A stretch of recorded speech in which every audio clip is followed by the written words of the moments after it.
Okay, so my name is called Ollie. Hi there, my name is Sally. My name is Rishard. My name is Mel. What would you like people to learn from this time? I do think it's been, and I hope we'll see some more empathy for people with disabilities, because, I mean, I noticed, well, it wasn't me that noticed, actually, someone tweeted this, that they'd noticed that people with disabilities weren't complaining anything like as much about lockdown. And that's because so many people with disabilities find it really hard to get out and about anyway. That they felt, lots of people I know anyway, felt like the world came to them and experienced their lives for a bit. And now the world is returning to normal and the people without disabilities can go out and about. But some of my friends with disabilities still can't get out and about. And I hope that there will be an increased empathy and understanding. And we'll find it easier to get those messages out there that, need to make places accessible. There need to be, accessible toilets. You can't be lying people on the ground. That leaving someone locked up in their home without contact is cruel. It's cruelty. This kind of thing. And I also hope that that we're doing our first online film premiere next week, the week after. And so a lot of cinemas are not accessible if you're in a wheelchair, but of course an online premiere is accessible to anyone. And so I'm hoping that the new, that things will remain, the improvements for people with physical disabilities will remain improved, that people will keep the online things going. I mean, I still think that there's a long way to go with regards to equality and people understanding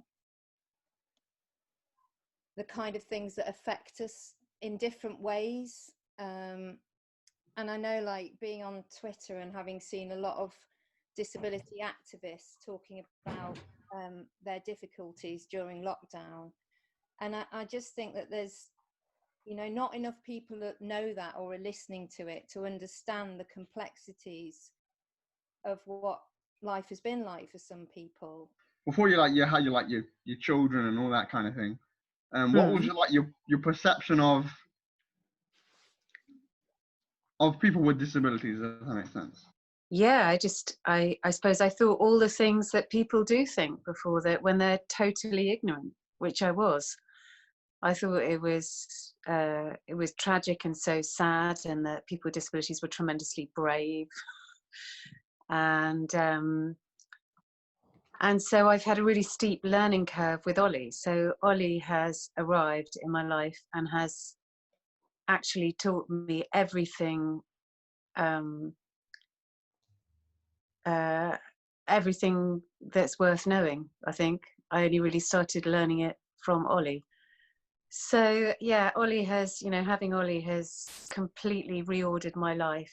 And so I now, I value how much someone can love over how much someone can remember about the Crimean War, for example, or how many languages somebody can speak. And I realise that where we're weak and where we're vulnerable provide the places where we can bond with other people. And they build community and they build love. So if someone's completely bulletproof and they don't show any vulnerability, it's very, very hard to have a relationship with them of any sort. True. And so I see Ollie with his, humble acceptance of his own limitations as someone, I see his view of the world as something I need to aim at. And I've also seen that Ollie and his cohort seem to have what I'd call a spiritual gift. So different, it seems like some people with autism are particularly good at ordering things and making systems, And it seems to me that people with Down syndrome are particularly good at spiritual matters, sensing mood, sensing who needs support, sensing things, seeing things I can't see. And that has opened to me that whole way of seeing the world, an entirely different way, in a way that the rest of society literally doesn't acknowledge at all, or our society doesn't acknowledge. So yeah, I'm all about what comes extra with the extra chromosome, because I don't think we ever think like that. We think of Down syndrome as being something that gives you impairments, but that's only if you see the world a certain way. If you start reprioritizing and having different values, like how much someone can love being a higher measure of value than how much they can earn, or how much they can create good feeling in a room. And so, yeah, does that answer the question? I was really ignorant, basically. I didn't know anything. I totally understand what you're saying, Sally, and you just nailed it there. And I think that there's something really lovely as well about, you know, Rishard gets up in the morning, he looks in the mirror and he thinks he's the best looking guy in the world. He thinks that he can do anything he wants to do. And the level of his confidence oozes out of him. And I just think, you know, I learn a lot from that. And I know other people do around him do as well. And sometimes they say, who is learning from who here? You know, it's like the expectation is that Rishard is learning from us, but actually we learn ever such a lot from him. Thank you both for those answers. I don't know about anyone else, but I forgot where I was there. I was totally involved in those answers. They were really, really powerful. I think next, do you want to go for it, JJ? Have you ever had any negative judgment from the public online because of how you parent or choose to parent? Ollie, for example. Yeah, I have. I've had lots of negative stuff online. Yeah, I mean, where to begin? Yeah, loads and loads and loads of negative stuff. I did a documentary in 2016 about prenatal screening, and it struck me that there was a big government program to identify different disabilities before birth, where there was no treatment. So once you had identified the disability, there wasn't anything you could do to help.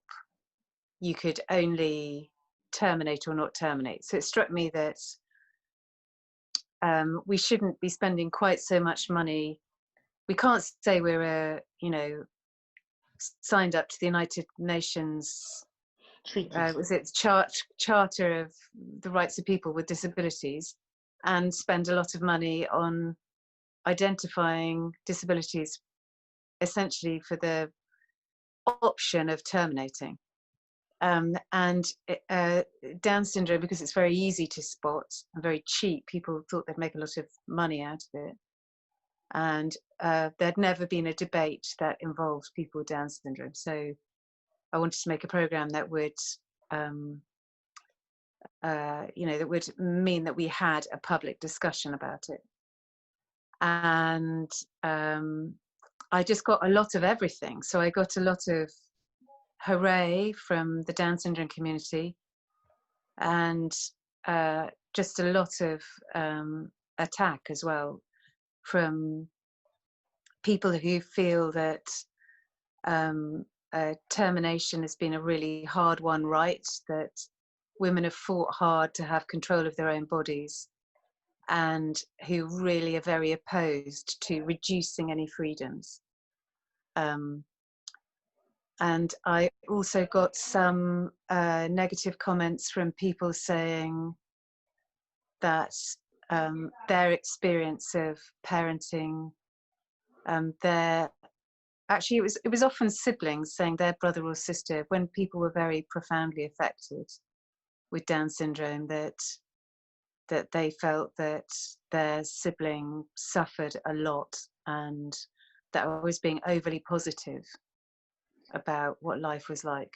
But often when you, because I would get, I mean, they say don't feed the trolls and don't engage with them, but I did try to engage with people because my aim was to have a debate and to be respectful. So sometimes when people are being really horrid, if you start to talk to them reasonably, they are a bit shocked that you're a real human and they reply reasonably back. And often those people were just being failed by the system, so not being adequately supported or yeah. And also I think, you know, the prognosis for people with Down syndrome being born today is quite different from people who are in their 60s now, because you just weren't allowed, you weren't given any freedoms or any early interventions, and the healthcare was really bad. And so so I think outcomes are quite different now. Well, I mean, I think it's partly where does it stop, but I'm also interested in where does it start? Where does it start that one group of people feel that they have the right to decide that another group of people's lives are not worth living? Because there's a Professor Tom Shakespeare, I don't know if you've come across him, he's Professor of Disability Studies at the London School of Hygiene and Tropical Medicine. He says in one of his books, people have a very poor imagination towards disability. People are very, very bad at imagining what it's like to have different disabilities.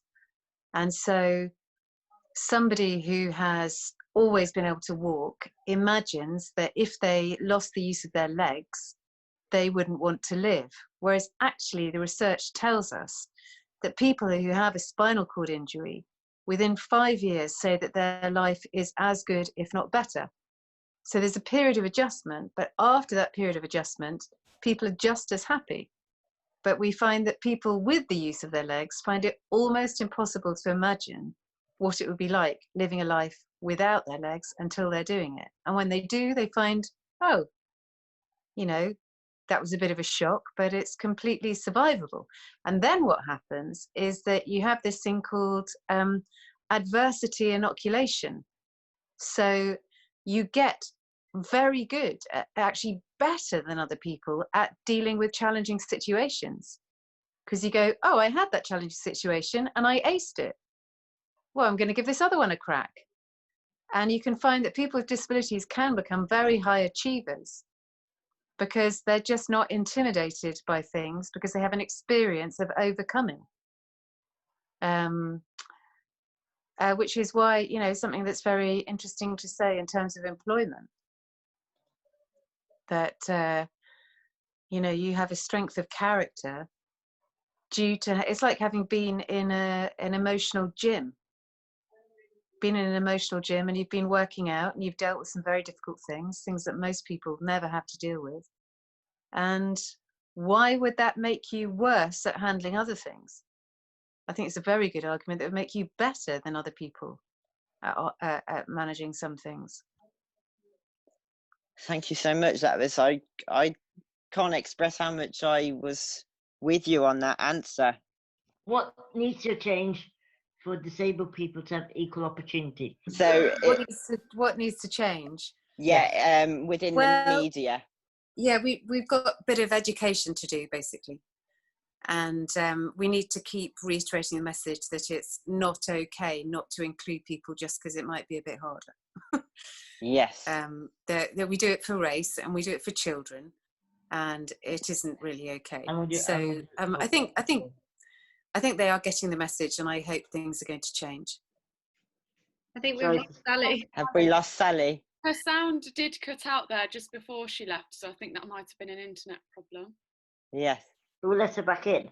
We will let her back in, yeah. Yeah, when it comes on. I would like to say a few thank yous. I'd like to say thank you for the actress who suddenly left. I'd like to say thank you to Mel. So we're going to say thank you to Sally. Oh, yeah. Yeah. Bye-bye. Thank you very much. Bye. Bye.